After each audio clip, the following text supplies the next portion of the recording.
जिसने ऐसा निश्चय कर लिया है कि मृत्यु लोक में क्या ब्रह्मलोक में भी वो सुख नहीं है जो हम खोज रहे हैं। वह सुख भगवान के धाम में, नाम में, रूप में, लीला में विराजमान है।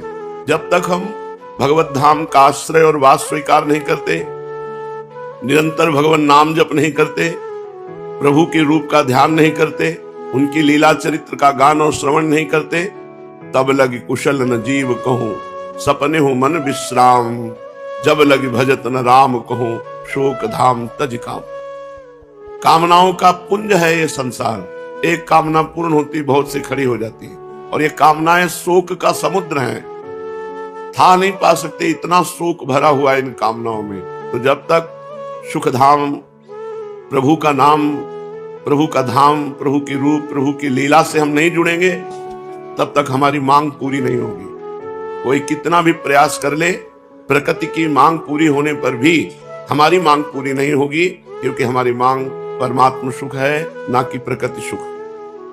श्रीपाद कह रहे हैं नमस्तेभ्या, मैं उसे नमस्कार करता हूं जिसने ऐसा निर्णय कर लिया कि ना अंतर सुख है ना बाहर, अर्थात इस मृत्यु लोक के अंतर्गत ना सुख है ना बाहर के जनलोक, तपलोक, सत्यलोक, महालोक, अतल, सुतल, पाताल, रसातल, तलातल, महातल, वितल, कहीं भी सुख नहीं। जो हम खोज रहे हैं, जो हम खोज रहे हैं, इंद्रिय और मन को तो ऐसा भ्रम हो गया है कि संसार में सुख है, सुंदर स्त्री मिल जाए, सुंदर पुरुष मिल जाए, सुंदर खाने पीने को कोई चिंता न रहे, खूब रुपया पैसा मिल जाए, यही। और इसमें चिंता न रहे, ऐसा हो ही नहीं सकता। जिसकी भोग और ऐश्वर्य में चित्तवृत्ति तल्लीन हो गई है या अपहृत कर लिया है भोग ऐश्वर्य ने जिसकी चित्तवृत्ति का, वो कभी परमात्मा सुख का अनुभव ही नहीं कर सकता, वो कभी परमात्मा प्राप्ति का भाव ही नहीं कर सकता। इसलिए वो नमस्कार योग्य है जिसने मृत्यु लोक के सुखों का त्याग कर दिया और परलोक के सुखों की आशा छोड़ दी, और एकमात्र प्रभु के धाम का आश्रय लेकर प्रभु के नाम रूप लीला में तन्मय हो गया। वो वास्तविक नमस्कार योग्य है। जिस वृंदावन धाम की एक लता की समानता करोड़ों कल्पतरु नहीं कर सकते, जिस वृंदावन की रज की समानता वैकुंठ नहीं हो सकता, अगर वो वृंदावन धाम हमको कृपा करके स्वीकार किए हुए है, हमें आश्रय दिया, हमें वास दिया, ये हमारे ऊपर श्री जी की अहेतु की कृपा। जहां के वृक्षों में इतनी सामर्थ्य है कि प्रेम लक्षणा भक्ति को प्रकाशित करके उसका पोषण करते हुए प्रिया प्रीतम की प्राप्ति करा दे, यहाँ की लताओं में इतनी सामर्थ्य है। वृंदावन की लता सम कोटि कल्पतरु नाही, जैसे कल्पतरु के नीचे जाओ, जो कामना करो वो पूर्ण कर देगा, पर प्राकृतिक। पर वृंदावन की लताएं तो श्यामा श्याम की प्राप्ति करा देती है। भूषी रुहा पोषकाहा, जो भाव श्री प्रिया प्रीतम की प्राप्ति कराने में समर्थ है, वो भाव प्रकट कर देती है वृंदावन की लताएं, और उसका पोषण भी करती है। इसलिए वृंदावन की लता के नीचे नाम कीर्तन करना, वृंदावन की लता के नीचे वाणी जी का पाठ करना, वृंदावन की लता के नीचे प्रिया प्रीतम का ध्यान करना, इससे वृंदावन की लता की विशेष कृपा होती है उपासक के ऊपर।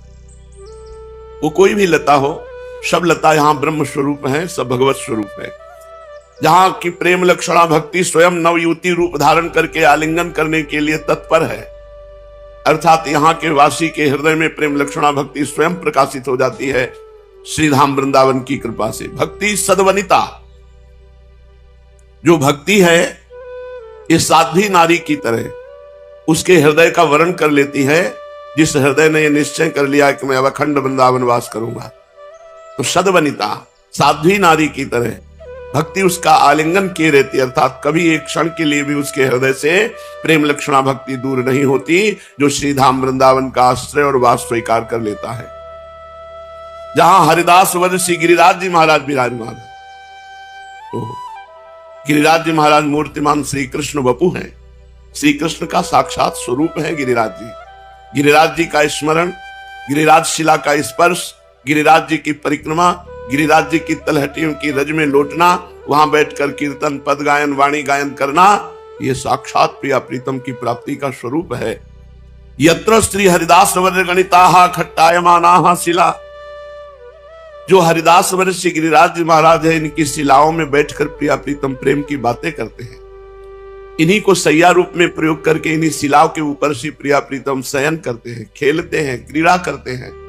हम उस स्थान का आश्रय और वास लिए हैं जहां सदवनिता की तरह भक्ति आलिंगन करने के लिए व्याकुल है, जहां की लताएं कोटि कल्पतरु को भी हे कर देने वाली हैं, जहां की लताएं प्रेम लक्षणा भक्ति का भाव प्रकाशित करके पोषित करने वाली हैं। तद वृंदावनम अद्भुतम सुखमयम को नाम नालंबते।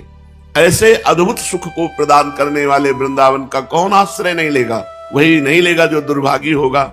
सद्भागी वही है जो भगवान के नाम रूप लीला धाम का आश्रय ले लिया है। मूढ़ व्यक्ति वृंदावन की महिमा सुनकर भी वृंदावन से आसक्त नहीं होता। लेकिन ये बात अच्छे से समझ लो, विन्दन्ति यावत् प्रणयम न मंदा वृंदावने प्रेम विलास कंदे। जब तक श्री वृंदावन का तुम आश्रय और वास स्वीकार नहीं करोगे, तब तक प्रिया प्रीतम का प्रेम तुम्हारे हृदय में जागृत नहीं होगा। ऐ मंद बुद्धि, भटकना छोड़ दे, भगवत धाम श्री वृंदावन इसका आश्रय ले ले, इसका वास स्वीकार कर ले। ये कल्पतरु के समान है, संपूर्ण कामनाओं को पूर्ण कर देगा वृंदावन। हम लोग अज्ञानी जीव हैं, सोचते हैं बिना किए कैसे प्राप्त हो जाएगा। तो हम आपसे प्रश्न करते हैं कि बिना किए आपका शरीर है? आपने रचा है क्या शरीर अपना? आपने अपनी बुद्धि बनाई? आपके पास जो कुछ है, एक भी वस्तु व्यक्ति स्थान अपनी रचना का बोल दो, ये सब भगवान की रचना है। भगवान ने अपने संकल्प से तुम्हारी रचना की है, अनंत ब्रह्मांडों की रचना की है, और जिसकी रचना की है उसका भरण पोषण स्वयं भगवान कर रहे हैं। आप केवल यंत्रवत आरूढ़, जैसे यंत्र में आरूढ़ हो खिलौना, वो नाच रहा है, ऐसे आप यंत्रारूढ़ानि मम माया, भगवान की माया के द्वारा नचाए जा रहे हो। अगर ये बात तुम समझ लो तो जीवन मुक्त होने की तैयारी कर लोगे। लेकिन तुम उसी नाचने में मगन हो जो माया नचा रही है। कब तक नाचते रहोगे? कभी तो थको और विश्राम की तरफ भागो। विश्राम है प्रियाजू के गोरे चरणारविंद, पायो परम विश्राम, राम समान प्रभु नाही कहूं। गोस्वामी जी कह रहे हैं, जाकी कृपा लवलेश ते मतिमंद तुलसीदास हूं, पायो परम विश्राम, राम समान प्रभु नाही कहूं। ऐसा कहां स्वामी होगा जो अपने जन के अवगुण और अपराधों को न देख करके अपनी हेतु की कृपा से उसे गले लगा ले। ऐसे तो प्रियालाल है, अवगुण करे समुद्र सम, गनत नापनो जान, लाई के संभजन को मानत मेरु समान। परम विश्राम स्थल श्री प्रियालाल के गोरे चरणारविंद, सांवले चरणारविंद है। समय नष्ट मत करो, धाम का आश्रय लेकर सत्संग सुनकर अपनी वृत्ति को भगवदाकार बना दो। उतावलापन भजन में सिद्धि प्राप्त नहीं होने देता। बड़ी जल्दी में नहीं, धैर्यपूर्वक। जैसे मानसिक जब करना है, जिनको अभ्यास करना है, तो हम एकदम उकताओ मत, परेशान मत हो। अगर वृत्ति विषयों की चपदार, बिल्कुल गंभीर बने रहो। बार बार धीरे धीरे मंत्र को केवल चिंतन करो। मानसिक जप नहीं होता, मानसिक चिंतन होता है। मंत्र का मानसिक चिंतन होता है, उसी का श्रवण होता है, उसी का दर्शन होता है, और शांत गंभीर बैठे। मंत्र से मन हटकर विषय में जा रहा, बिल्कुल गंभीर रहो, कोई परेशानी नहीं। एक दो मंत्र अगर अनसुने जा रहे हैं, अनदेखे जा रहे हैं, तो बिल्कुल चिंतित मत हो, जाने दो विषयों में उसको। फिर धीरे से लाओ, फिर धीरे से लाओ, फिर धीरे धीरे ये अंदर पकड़ लेता है। जब अंदर ये पकड़ लेता है तो यही विषयों में जाता था, फिर विषयों में जाना बंद हो जाता है। बहुत धैर्य की जरूरत है। अगर 10 मिनट तुम्हारा मन चंचल हो रहा प्रारंभ में, तो बिल्कुल शांत बैठे रहो। भजन नहीं हो रहा, बिल्कुल शांत बैठे रहो, अंदर देखते रहो। जहां अवसर मिले तहां मंत्र लिखो।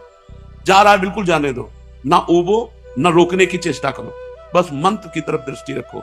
मानसिक स्थिति आने लगेगी, मन लगने लगेगा जप में। बोले जब तक वृंदावन का आश्रय नहीं लोगे तो वृंदावन के रसिक महापुरुषों का संग नहीं होगा, और जब तक रसिक महापुरुषों का संग नहीं होगा तब तक प्रेम रंग नहीं आएगा। प्रियाजू के चरणारविंद की ठसक वाले रसिकों के संग के बिना वृंदावन का प्रेम अनुभव में नहीं आता। जो निसंकोच विशुद्ध प्रेम लक्षणा भक्ति आगम निगम पुराण के शासन से अलग है, ऐसी भक्ति स्वतंत्र सकल सुख खानी, और बिनु सत्संग न पावे प्राणी। बिना भगवत प्रेमी महात्माओं के सत्संग के ये प्रेम लक्षणा भक्ति नहीं मिलती। और प्रेमी भक्त मिलना ये तो बहुत दुर्लभ बात है। पहले तो भक्त ही मिलना दुर्लभ है, फिर प्रेमी भक्त मिलना, ये तो वृंदावन कृपा करता है और प्रेमी भक्तों का सानिध्य देता है। उनके सानिध्य से प्रिया प्रीतम का प्रेम रंग हृदय में चढ़ता है।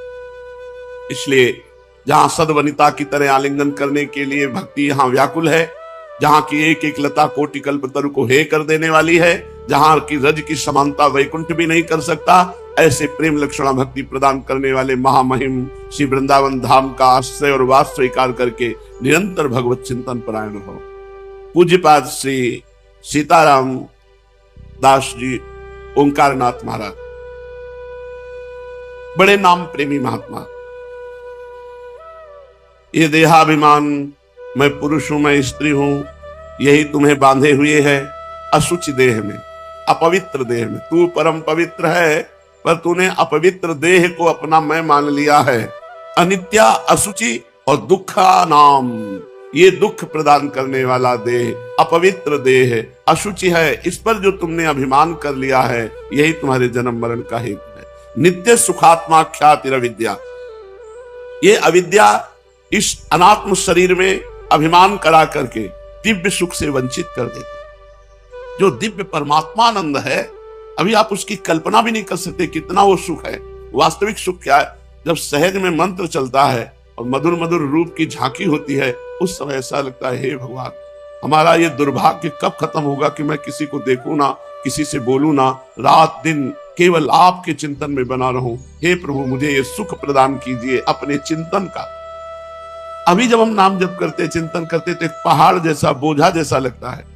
आप करते रहिए, एक दिन जिस समय अविद्या क्षीण होगी, अज्ञान नष्ट होगा, तो आप नाच पड़ेंगे कि हमको भगवान ने सबसे ज्यादा प्यार किया जो अपना चिंतन दिया।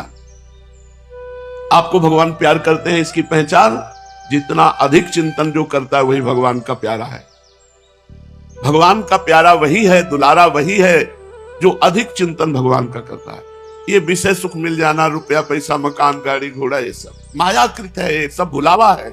आज नहीं तो कल छूट जाएगा प्यारे, तुम्हारे हाथ में नहीं आएगा कुछ पकड़ में। तो अगर भगवत चिंतन हो रहा, ये शाश्वत है, तीनों काल में, तीनों लोकों में, हर जगह ये आपका साथ देगा। नाम, जो आप नाम जप कर रहे हैं, जहां भी जाओगे तुम्हें धनी बना देगा। जहां भी जाओगे तुम्हारे सामने अनुकूलता ही अनुकूलता बिछ जाएगी। अभी प्रतिकूलता मिल रही है, तो प्रतिकूलता को सह कर खूब नाम जप कर लो।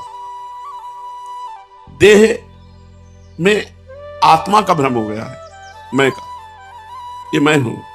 ये बुद्धि अविद्या से हुई है, अज्ञान से हुई है। ये देहात्म बुद्धि ही दुख शोक का कारण है। बिना निरंतर नाम जप करे ये देहात्म बुद्धि नष्ट नहीं होगी। ध्यान से सुन लो, मैं स्त्री हूं, मैं पुरुष हूं, ऐसी आत्मबुद्धि हो गई है। यही आत्मबुद्धि अविद्या से होती है, और यही अविद्या दुख शोक जन्म मरण का कारण होती है। और ये अविद्या, ये देहात्म भाव बिना निरंतर नाम जप किए नष्ट नहीं होगा। अब इस बात को पकड़ो, कोई कठिन साधन नहीं। राधा राधा राधा राधा राधा, निरंतर नाम जप करने से अविद्या नष्ट हो जाती, जन्म मरण चक्र से मुक्ति हो जाती। ये जो देहात्म भाव है, यही अविद्या है। अविराम नाम जप, अविराम माने लगातार, बिना रुके। अविराम नाम जप से देहात्म बुद्धि खत्म हो जाती है। क्या सुंदर उपाय बताया। अविराम माने निरंतर, लगातार, तैल धारावत, अखंड, अव्यावृत, तैल धारावत। ये जो तैल धारावत भजन है, इससे देह और संसार का चिंतन छूटा, देहात्म बुद्धि नष्ट हो गई। यही हमारे जन्म मरण का कारण थी। ये ज्ञान हो जाएगा। पंच ज्ञानेंद्रियां, पंच कर्मेंद्रियां, 5 महाभूत और एक मन, ये 16 कलाओं से बंधा हुआ जीव है। 5 ज्ञानेंद्रियां, 5 कर्मेंद्रियां, 5 महाभूत 15 और एक मन 16। इन 16 कलाओं ने जैसे बादल सूर्य को ढक ले, ऐसे हमारे ज्ञान के आवरण को ढक दिया है। और बड़ी विचित्र बात यह है कि हम अपने दुख देने वाले इन 5 कर्मेंद्रिय, 5 ज्ञानेंद्रिय, पंच महाभूत और मन, इनको अपना मानते हैं। और इन्होंने ही हमें दुख देने के लिए हमारे ज्ञान को ढक दिया है। अब हमारी नेत्रेंद्रिय मांगती रूप, तो हमको लगता है कि मुझे रूप देखना है। हमारी रसेंद्रिय मांगती है स्वाद, हमको लगता है मुझे अच्छा खाना है। हमारी श्रवणेंद्रिय सुनना चाहती गाना, तो हमको लगता है संगीत सुनना हम चाहते हैं। बस ये तदात्म भाव हमारी दुर्गति का कारण है। यही हमारा अज्ञान है। ये 16 कलाएं, 5 ज्ञानेंद्रियां, 5 कर्मेंद्रियां, पंच महाभूत और एक मन, इन्होंने मेरे ज्ञान को ढक दिया है। और ये अज्ञान हमारे हृदय में आ गया, कि पंचभूत रचित शरीर मैं हूं, जो इंद्रियों की मांग है वो मेरी है, जो मन की मांग है वो मेरी है, यही दुर्गति हो रही है। इस आवरण का फल क्या है? इन 16 के अंतर्गत यदि हम बंधे हुए हैं तो इसका फल क्या है? जलन, दुख, शोक, जन्म, मरण, ये इसका फल है। अगर आप अव्यावृत भजन करते हैं, अव्यावृत माने बिना रुके निरंतर भजन करते हैं, तो आपकी जलन मिट जाएगी, आपके दुख मिट जाएंगे, आपका शोक मिट जाएगा, आपका जन्म मरण मिट जाएगा। अब अगर बात समझ में आ गई हो तो व्यर्थ समय मत गंवाना। जो गति ब्रह्मबोध संपन्न ज्ञानी की होती है, जो गति असंप्रज्ञात विचक्षणा समाधि योगी की होती है, वही गति निसंशय निरंतर नाम जपने वाले की होती है। वही गति निरंतर नाम जपने वाले की होती है। ये बात पकड़ लो, महापुरुषों की बातें हैं। भगवान देवादिदेव महादेव परम वैष्णवाचार्य शिव कहते हैं, हे देवी, हे पार्वती, मैं तुम्हें एक गुह्य बात बताता हूं, गुप्त बात बताता हूं। समस्त वेद, पुराण और संहिता और समस्त ग्रंथों का करोड़ों बार पाठ किया। भगवान शिव है, करोड़ों बार उनका निरीक्षण किया। उसमें जो सार बात पकड़ में आई वो नाम आई। भगवान शिव कह रहे, मैं तुम्हें एक गुप्त बात बताता हूं। वेद, पुराण, शास्त्र जितने दुनिया में हैं, सभी नहीं के बनाए तो हैं, करोड़ों बार उसका निरीक्षण करके निकाला गया कि सबका सार है नाम। जो करोड़ों बार वेद मंत्रों, शास्त्रों, पुराणों, संहिताओं का अध्ययन करने से पुण्य होता है, वो एक नाम से प्राप्त हो जाता है। नाम चाहे जैसा भी पापी हो, प्राण छूटते समय किसी भी प्रकार से यदि वो एक बार भगवान नाम उच्चारण कर लेता है, तो वह उत्तरायण में सूर्य मंडल को भेद कर जो योगी लोग परम धाम को जाते हैं, वो उसी परम धाम को नाम जापक जाएगा, यदि अंत समय भगवान का नाम आ जाए। अंत समय नाम आना बहुत कठिन होता है, क्योंकि जन्मत मरत दुशाह दुख हुई। जब प्राण प्रयाण का समय होता है तो कफ, पित्त, वात, ये तीनों अपनी मर्यादा से ऊपर उठ जाते हैं और बड़ा ही दुख होता है। नस नाड़ियों में कफ व्याप्त हो जाता है, सांस लेने में परेशानी आती, पित्त बहुत ज्वलनशील बढ़ जाता है, वायु बढ़ जाती है, सन्निपात स्थिति आ जाती है। उस समय भयानक पीड़ा में कौन भगवान का स्मरण करे? तो जीवन भर यदि स्मरण किया है तो उस समय भगवान की कृपा से भगवान का नाम नहीं छोड़ता। जीवन भर हमने नाम पकड़ने की कोशिश की, अंतिम समय भगवान का नाम पकड़ लेता है। अंतिम समय जिसके मुख से भगवान नाम निकल गया, तो सूर्य मंडल का भेदन करके दुंदुभी बजाते हुए जो योगी उत्तरायण की गति को प्राप्त होता है, वही नाम जापक को प्राप्त होता है। तुम्हें संदेह नहीं होना चाहिए कि बड़े कठिन साधनों के द्वारा, योग आदि के द्वारा जो प्राप्त किया जा सकता है, वो बिना किसी संशय के सरल ढंग से नाम जप करते हुए प्राप्त किया जा सकता है। तुम अभ्यास करो, एक क्षण, एक मुहूर्त भी नाम ना छूटने पावे। इच्छा, अनिच्छा, लय, विक्षेप, ये भजन में बाधा पहुंचाती है। किसी भोग की इच्छा नहीं, अनिच्छा, ये मुझे नहीं, ये चाहिए। इच्छा और अनिच्छा और लय, भजन में बैठे सो गए। भजन की जहां बात है, मन नहीं लगता। भजन के लिए तो प्रमाद स्थिति, ये और विक्षेप, बार बार किसी कामना का, विषय भोग का, नाना प्रकार के व्यवहार का चिंतन करना भजन में, ये विक्षेप है। इच्छा, अनिच्छा, लय, विक्षेप, ये भजन नहीं होने देते। इसलिए इस अवस्था में जब तुम्हारे अंदर बहुत इच्छा प्रकट हो रही हो या संकल्प विकल्प चल रहा हो, चुनना हो किसी भोगों को, उस समय जोर से नाम चलाओ, उसको चुनने मत दो, संकल्प मत बनने दो। वो आपको चुप करेगा, अपनी बात रखेगा। आपको चुप नहीं होना और अपनी बात उसके सामने रखनी, राधा राधा राधा, तो इच्छा और अनिच्छा से ऊपर उठ जाएंगे, लय और विक्षेप पर विजय प्राप्त कर लेंगे। हमें हारना नहीं है। हम लोग क्या करते हैं, हार जाते हैं। जब ये अपनी मनमानी चलाना चाहता है तो हम उसी का मनन करने लगते हैं और नाम छूट जाता है। जहां नाम छूटा तो अपनी तरफ घसीट ले गया। अगर नाम चल रहा है तो इसकी ताकत नहीं कि हमको अपनी तरफ घसीट पावे। तुम्हें जिह्वा पर ध्यान देना है। जिह्वा के अग्रभाग को हिलाते हुए निरंतर नाम का अभ्यास करो। ढेर सारा नाम रूपी धन इकट्ठा कर लो। अंतिम दिन काम आएगा। बाबा कह रहे हैं अंतिम समय काम आए। आज की मेहनत अंतिम में रंग लाएगी, जब तुम्हारे जाने का समय होगा तब निकलेगा राधा और लाडली जो आपके नेत्रों के सामने होंगी, और आपका जन्म जन्म का भटकना बंद हो जाएगा। घोर पापी लोग जब भगवान का नाम लेते हैं तो धीरे धीरे उनके पाप नष्ट होते हैं, जबकि सामान्य पापियों के पाप तो जल्दी नष्ट हो जाते हैं, लेकिन जो महत पापी होते हैं उनको ज्यादा दिन नाम जप करके पाप को नष्ट करना होगा। जो सात्विक प्रभाव के लोग हैं उनका तो बहुत जल्दी पाप नष्ट हो जाता है, हृदय द्रवित होने लगता है। नाम का एक एक अक्षर सच्चिदानंद में ज्योतिर्मय है।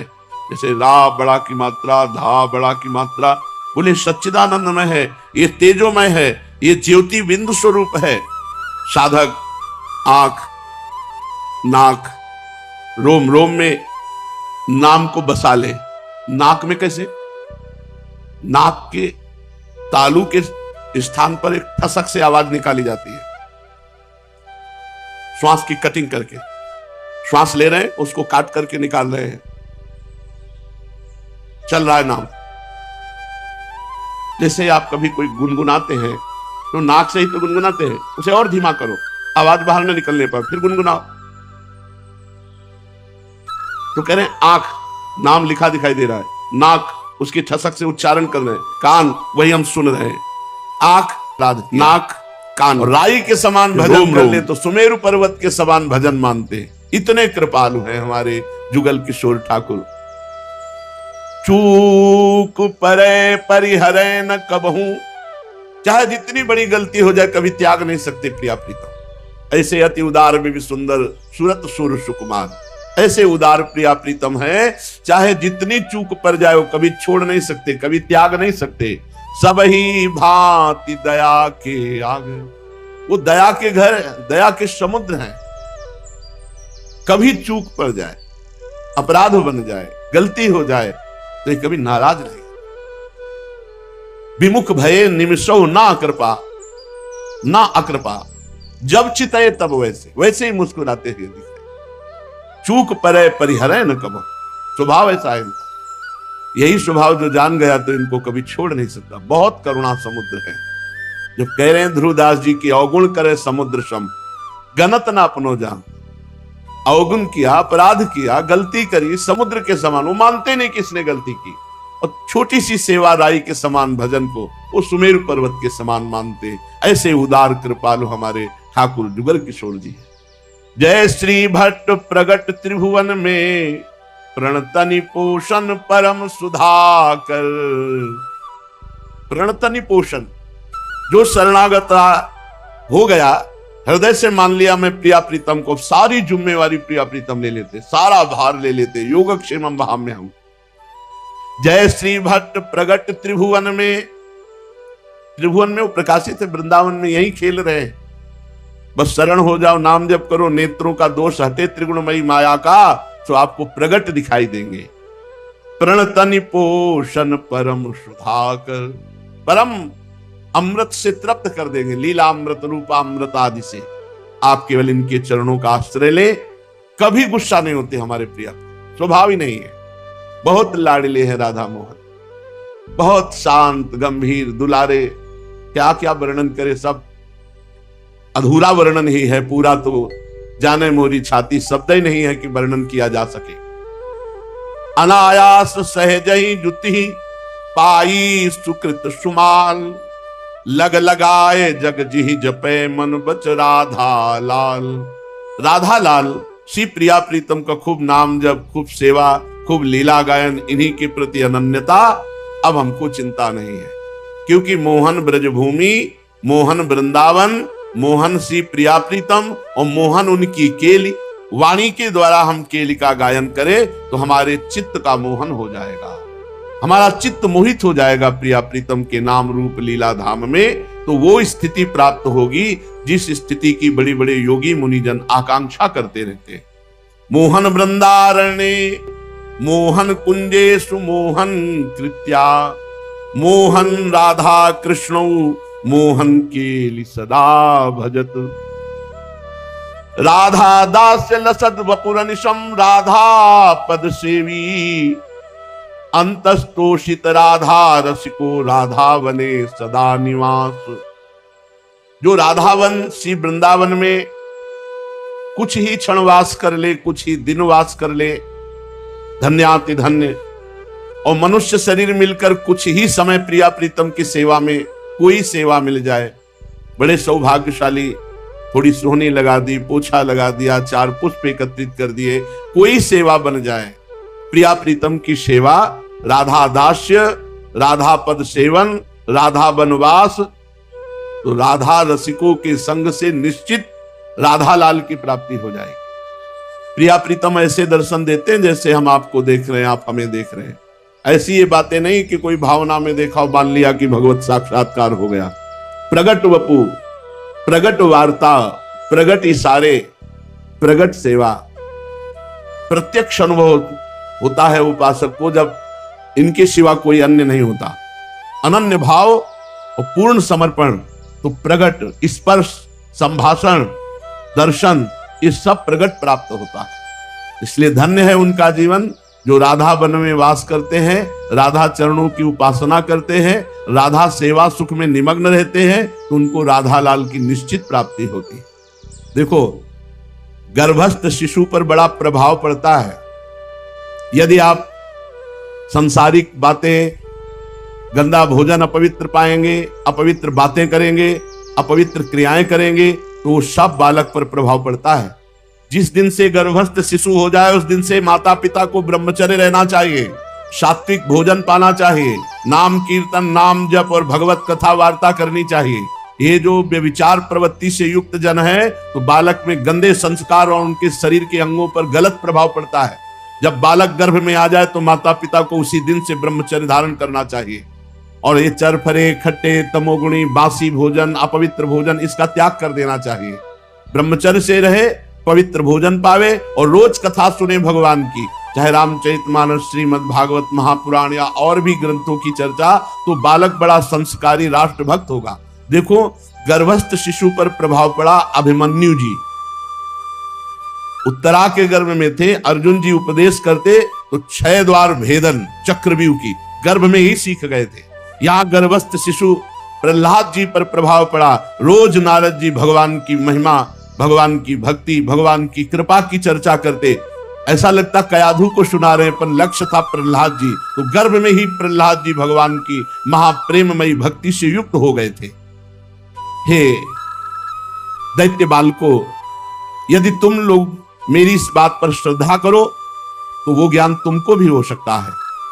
जिस भक्ति ज्ञान के प्रभाव से मुझे बार बार मारा जाता है लेकिन मेरा एक बाल भी बांका नहीं होता, वही तुमको भी प्राप्त हो सकता है। क्योंकि चाहे स्त्री हो या पुरुष हो, बालक हो या वृद्ध हो, जो भगवान श्री हरि का आश्रय लेकर भजन करेगा वो निर्भय, निश्चिंत, निशोक, संशय रहित, विपरीत भावना का त्याग ये हो जाएगा। जैसे वृक्षों में फूल लगते हैं, फिर फल लगते हैं, फिर वो बढ़ते हैं, फिर वो पकते हैं, फिर वो नष्ट हो जाते हैं, वैसे ही जन्म गर्भ में, फिर गर्भ की अस्तित्व की वृद्धि होना, फिर शरीर रूप धारण करना, फिर मां के गर्भ से बाहर निकलना, फिर बाल्यावस्था, फिर यौवनावस्था, वृद्धावस्था, फिर मृत्यु, ये बार बार चक्र चलता रहता है। हे मित्रों, जिसे आत्मज्ञान नहीं है वो इस चक्र में बार बार जन्मता मरता रहेगा। ये शरीर का है जन्मना मरना। जैसे फूल लगना, फल बनना, फिर बढ़ना, फिर पकना, फिर नष्ट हो जाना, ऐसे ही ये गर्भ रहना, गर्भ से बाहर आना, बालक, जवानी, बुढ़ापा, मृत्यु, ये शरीर के लक्षण है, आत्मा के नहीं है। आत्मा नित्य है, शरीर अनित्य है। आत्मा अविनाशी है, शरीर विनाशी है। आत्मा शुद्ध है, शरीर अशुद्ध है। आत्मा एक है, शरीर अनेक है। स्थूल शरीर, सूक्ष्म शरीर, कारण शरीर। आत्मा आश्रय है, शरीर आश्रित है। आत्मा निर्विकार है, शरीर विकारी है। आत्मा स्वयं प्रकाश है, शरीर उससे प्रकाशित है। आत्मा सबका कारण है, सबका कारण है। शरीर क्रिया है, आत्मा व्यापक है, शरीर प्रकट दिखाई देता है। आत्मा असंग है, शरीर आसक्त है। आत्मा आवरण रहित है, शरीर मल विक्षेप आवरण से युक्त है। इस आत्म स्वरूप को समझो। जो आत्म तत्व को जान जाता है वो जन्म मृत्यु के चक्कर से मुक्त हो जाता है। ये जो हमारा जन्म मरण हो रहा है इसका कारण है आत्म स्वरूप को भूलकर शरीर को मैं मान लेना और शरीर के संबंधियों को मेरे मान लेना। यही हमारे जन्म मरण का हेतु है। हे मित्रों, जिस प्रकार स्वर्ण की खान में पत्थर आदि मिले होते हैं, पर पद्धति से वो पत्थरों में से स्वर्ण निकाल लेता है। जिस प्रकार दूध में घी है, पद्धति से दूध में से घी निकाल लिया जाता है, वैसे ही पद्धति से आत्मबोध होता है। आत्मबोध प्राप्त करने के लिए साधन चतुष्टय अत्यंत आवश्यक है। अरे राम राम नहीं कह पाए, मरा मरा शुरू किया, ब्रह्म ऋषि हो गए। भाई तुम राधा राधा जानबूझ करके भाव से जपोगे, तुम्हें ब्रह्म ज्ञान नहीं हो जाएगा, तुम्हें संसार से वैराग्य नहीं हो जाएगा, तुम सहनशील नहीं बनोगे, तुम्हें तितिक्षा नहीं आ जाएगी, तुम्हारे चित्त का समाधान नहीं हो, सब हो जाएगा। जो आत्मज्ञान प्राप्त कर लेता है वो ब्रह्म पदवी को प्राप्त हो जाता है। आचार्यों ने मूल प्रकृति, महातत्व, अहंकार और पंच तन्मात्राएं, शब्द स्पर्श रूप रस गंध, इन 8 तत्वों को माया बताया है, प्रकृति बताया है। 3 गुण प्रकृति के हैं, सतोगुण, रजोगुण, तमोगुण, और 16, 5 ज्ञानेंद्रियां, 5 कर्मेंद्रियां और 1 मन और 5 महाभूत। ये सब समुदाय माया का है। मूल प्रकृति, महातत्व, अहंकार, शब्द स्पर्श रूप रस गंध, ये 8, सतोगुण, रजोगुण, तमोगुण, त्रिगुणात्मिका माया और उसके 16 विकार, 5 ज्ञानेंद्रियां, 5 कर्मेंद्रियां, 5 महाभूत और 1 मन। ये है पूरा समुदाय जिसमें हम फंस गए। जब गुरु कृपा से भजन करोगे और विवेक ज्ञान जागृत होगा, तब यह अनुभव होता है कि मैं आत्मस्वरूप हूं, मैं देह नहीं हूं। आत्मा सब में विराजमान है, वो इन शरीरों से बिल्कुल अलग है, पृथक है। इसीलिए कोई वैज्ञानिक अल्ट्रासाउंड, सिटी स्कैन, एक्सरे आदि से नहीं निकाल सकता कि अरे सूक्ष्म शरीर को नहीं निकाल सकता, मन बुद्धि चित्त अहंकार को, फिर कारण स्वभाव और फिर सबसे परे आत्म तत्व। एक आए थे साधक को, पूछ रहे थे कि जब इस शरीर में आत्मा है तो कहां है? बस इतने जान गए तो जीवन मुक्त हो गए ना। आत्मा है तो कहा है, मैं ढूंढना चाहता हूं, मैं पाना चाहता हूं। किसको? बोले आत्मा को। कभी नहीं मिलेगी। क्यों? क्योंकि वो तुम हो, वो तुम हो जिसे खोजना चाहते हो, तुम हो। तो तुम जो नहीं हो उससे पहले अलग हो। तुम शरीर नहीं हो, इंद्रियां नहीं हो, इंद्रियों का विलास नहीं हो, मन नहीं हो, मन का विलास नहीं हो। हटो इससे। इसी से हटने की वृत्ति को तो साधना कहते हैं। और जब आप हटोगे तो अपने आप से अपने आप का अनुभव हो जाता है। प्रहलाद जी कह रहे हैं, मित्रों, शुद्ध बुद्धि से धीरे धीरे इन शरीरों से राग हटावे और इन शरीरों की उत्पत्ति, स्थिति और विनाश का चिंतन करे कि मरेगा शरीर, नष्ट होगा। इस उतावली न करे तो इससे क्या होगा, धीरे धीरे तुम्हारा शरीर राग नष्ट होगा। कोई भी कार्य करे धीरे धीरे आराम से करे, उतावलापन करे। आज ही हम कसम खाते हैं ऐसा नहीं करेंगे तो कोई तुम भीष्म प्रतिज्ञा निर्वाह करने वाले थोड़ी हो। महीना, 15 दिन, 2 दिन, 4 दिन, 10 दिन फिर फिसल जाओगे। धीरे धीरे, क्रमशः धीरे धीरे विषयों का त्याग करे, और जिनका त्याग कर दे दोबारा जीवन में उनका कभी प्रयोग न करे। ये जागृत, स्वप्न और सुषुप्ति, ये 3 बुद्धि की वृत्तियां हैं, हमारी नहीं। नाम जागृत, नाम स्वप्न, नाम सुषुप्ति। कल एक पूछ रहे थे कि स्वप्न में ऐसा ऐसा, उसका मतलब क्या होता है? स्वप्न में ये आता है, वो आता है। तो ये स्वप्न विचारों के वालों के पास जाओ तो तुम्हें कुछ मिल जाएगा समझने को। हमारे पास तो नहीं मिलेगा, क्योंकि हम जागृत की सत्ता नहीं मानते, तो स्वप्न की क्या सत्ता माने? जागृत, स्वप्न, सुषुप्ति, ये तीनों बुद्धि की अवस्थाएं, आत्मा की नहीं। बोले स्वप्न में वो ऐसा ऐसा, अरे सब मन का नाटक है। वही महात्मा बन जाएगा, वही गुरु बन जाएगा, वही भगवान बन जाएगा। मन के सिवा स्वप्न में कुछ नहीं है। कभी कभी पवित्र अंतःकरण में भागवतिक संकेत उसी मन, अरे मन इंद्रियाणाम मनश्चास्मि, मन कौन है? बोले इंद्रियों में मन मैं हूं, भगवान श्री कृष्ण कह रहे हैं। अपवित्र है इसलिए समझ नहीं पा रहे, पवित्र हो गए तो भगवत स्वरूप हो गया। बोले स्वप्न में हमारे अमुक महात्मा है, वही मन है। बोले वो महात्मा नहीं, अरे मन ही तो परमात्मा है। इंद्रियाणाम मनश्चास्मि में कोई भी रूप धारण कर सकता है। जागृत स्वप्न सुषुप्ति ये मेरी अवस्थाएं नहीं है, ये बुद्धि की अवस्था है। और बुद्धि से अनुभव में आने वाला जो तत्व नहीं है वही परमात्मा, वही मेरा स्वरूप है। जैसे गंध से उसके आश्रय वायु का ज्ञान होता है, वायु गंध का वहन करती है, लेकिन गंध वायु का गुण नहीं है, गंध पृथ्वी का गुण है और वायु वहन करती है। वैसे ही ये तीन अवस्थाएं, जागृत स्वप्न सुषुप्ति, ये बुद्धि की है, ये बदलने वाली बुद्धि की है। आत्मा इनका साक्षी है, ये आत्मा की नहीं, न जागृत न स्वप्न न सुषुप्ति। जो तीनों में समान साक्षी भाव से रहता है वही ज्ञानी है। जागृत में जितनी भी चेष्टाएं हो रही स्थूल शरीर से हो रही, और चेष्टाएं कराने वाला सतोगुण रजोगुण तमोगुण है।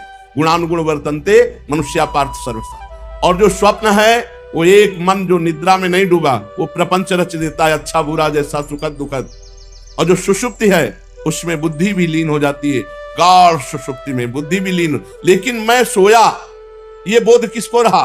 वो आत्मा साक्षी ये अनुभव कराता है, आज मैंने ये किया, आज मैंने ये खाया पिया, आज मैं सोया, आज मैंने स्वप्न देखा। तो ये भ्रम से वो मान रहा है, लेकिन यहां संकेत मिलता है कि वो साक्षी तीनों में जग रहा था, जागृत में भी, स्वप्न में भी और सुषुप्ति में भी।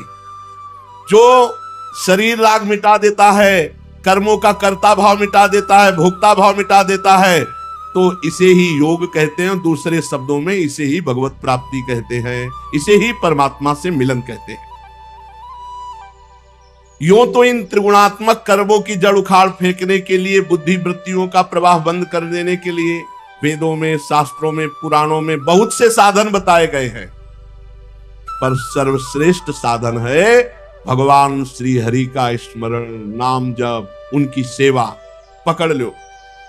प्रहलाद जी कह रहे हैं यूं तो माया से मुक्त होने के लिए शास्त्रों साधन बताए गए, पर बहुत सरल, सर्वश्रेष्ठ, निर्भय, भय शून्य मार्ग है। भय शून्य इसलिए कि इसमें करो सदा तिनके रखवारी, जिम बालक राखे महतारी। इसमें भगवान का पूर्ण सहारा है और वो रक्षा करते हैं। क्या?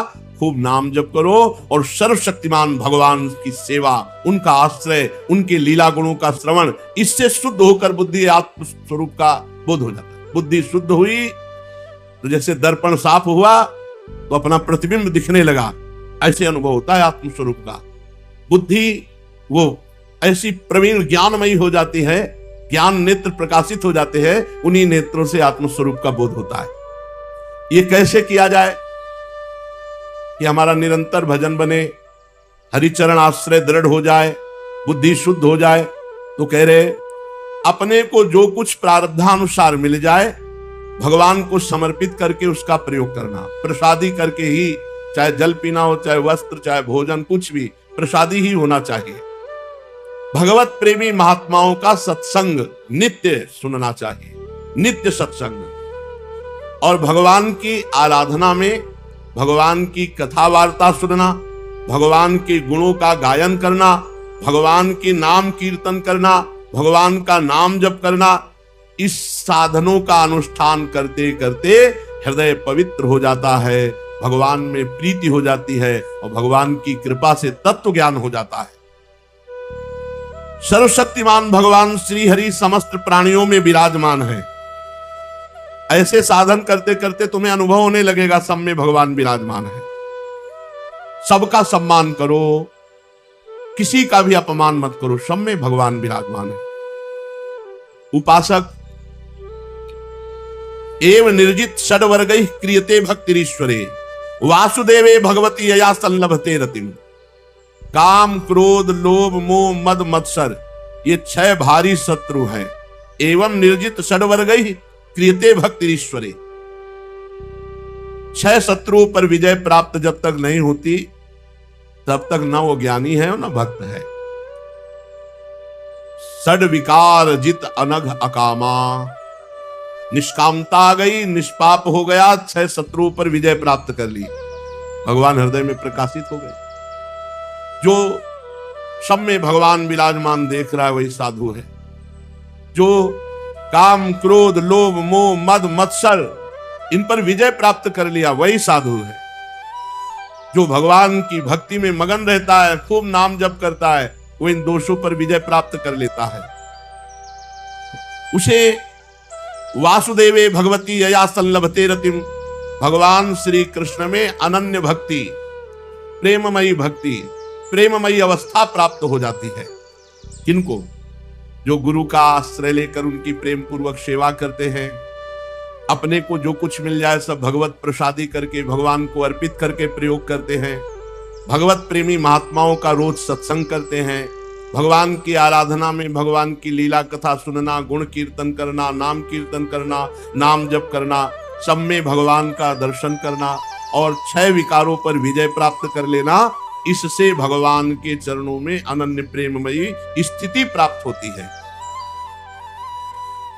जब भगवान के लीला चरित्रों का गायन करते हुए ऐसा उद्रेक हो कि आंखों में आंसू आ जाए, कंठ अवरुद्ध हो जाए, रोम रोम पुलकित हो जाए,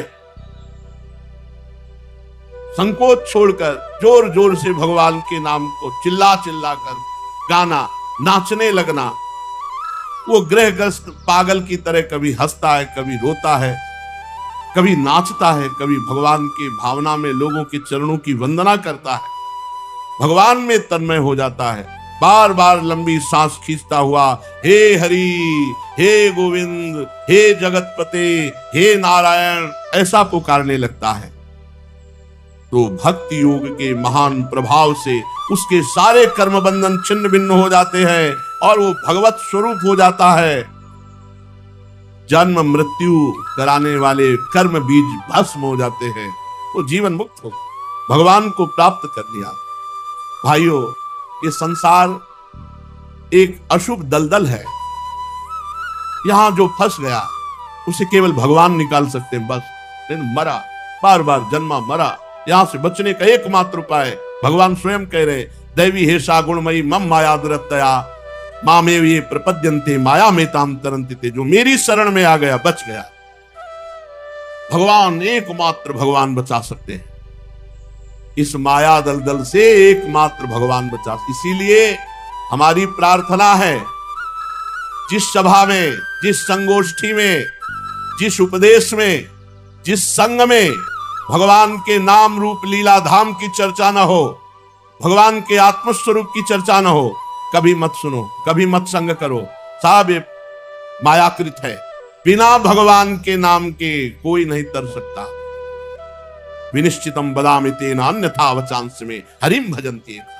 जब तक भजन नहीं करोगे, ये सब बड़े बड़े ऋषि मुनि भगवान का भजन करें, सूछा इधर उधर, ये सब प्रपंच है, सब माया का नाटक है।